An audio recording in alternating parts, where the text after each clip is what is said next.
Today we will discuss what is the relationship of differences in learning and motivation. There are many factors in students' differences in learning, but we will focus on students' learning styles. Learning styles are the basis on how students learn. Everyone has a way in which they feel that they learn best. It can be through listening, watching, touching, or doing, or a combination of any of them. These can also affect what tools best help a student in the classroom. Some will do well just reading the textbook. Some may need hands-on experiments or charts and graphic organizers. There is no one-size-fits-all approach to learning, which is one of the great challenges that teachers face. Different systems have been used to describe the different ways in which people learn. Some describe the differences between how extroverts, outgoing, gregarious, social people, and introverts, quiet, private, contemplative people learn. Some divide people into thinkers and feelers. A popular theory of different learning styles is Howard Gardner's multiple intelligences, based on the 8 different types of intelligences. Here are the 8 different intelligences to which Howard Gardner based his theory of multiple intelligences. Verbal prefers words, logical prefers math and logical problem solving, visual prefers images and spatial relationships, kinesthetic prefers body movements and doing, rhythmic prefers music and rhymes, interpersonal prefers group work, intrapersonal prefers introspection and independence, naturalist prefers nature and natural categories. Based on Howard Gardner's theory of multiple intelligences, what is your learning style? Do you know the preferred learning style of each of your students? Let us keep in mind that knowing the preferred learning styles of our students helps us in selecting what strategies we are going to use in teaching them. Another approach to learning styles is called the VARK approach, which focuses on learning through different senses: visual, aural, reading or writing, and kinesthetic. Visual learners prefers images, charts, and the like. Aural learners learn better by listening. Reading or writing learners learn better through written language.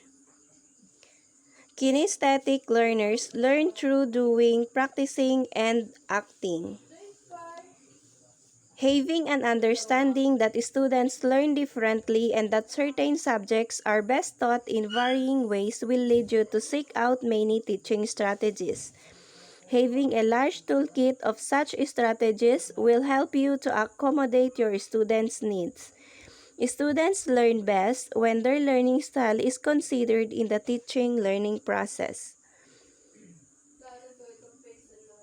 Differentiated instruction, according to Tomlinson, is the process of ensuring that what a student learns, how he or she learns it, and how the student demonstrates what he or she has learned is a match for that student's readiness level, interest, and preferred mode of learning.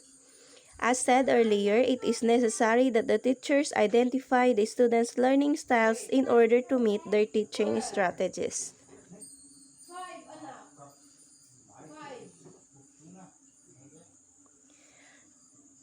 We should be prepared to differentiate our instruction in many ways, which will all be based on our knowledge of our students and how they learn best. Now we are going to discuss briefly what is motivation, and later we will know the relation between differences in learning and motivation. Here is a photo that expresses what is motivation and how it can affect learning. To know more, let us know what is motivation.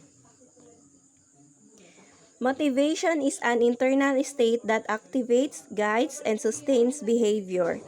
Educational psychology research on motivation is concerned with the volition or will that students bring to a task, their level of interest and intrinsic motivation, the personally held goals that guide their behavior, and their belief about the causes of their success or failure.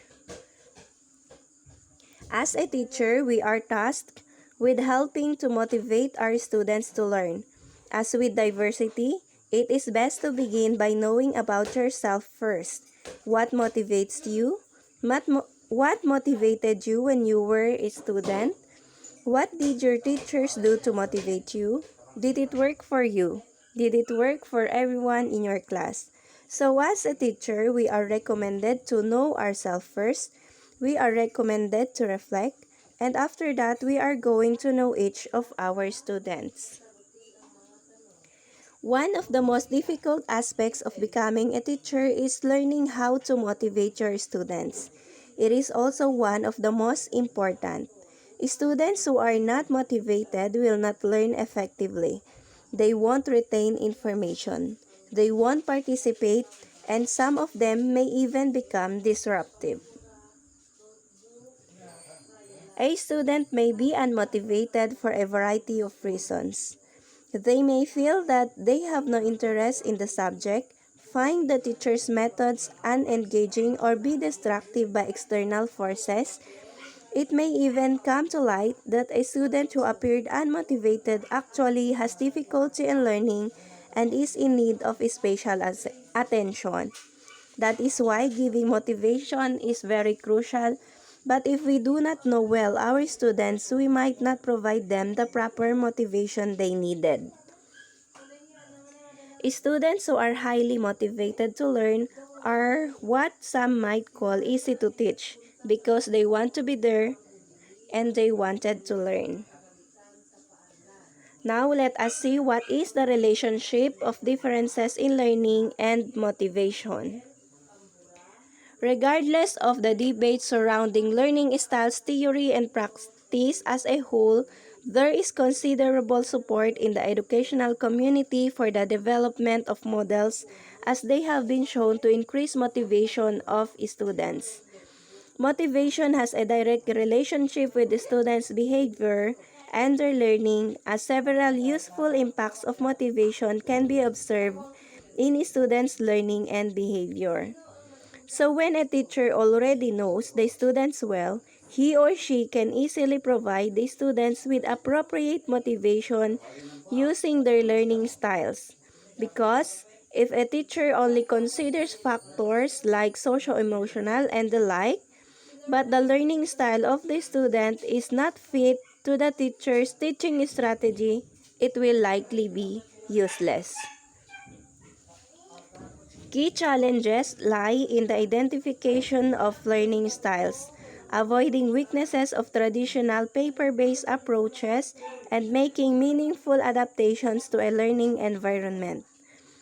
Avoiding weaknesses of traditional paper-based approaches means to use ICT integrations and other types of learning approaches and not relying all the time to the traditional paper-based approaches, as we have many different learning styles of students to cater. Also, using new approaches in learning or teaching can be a motivation. That would be all.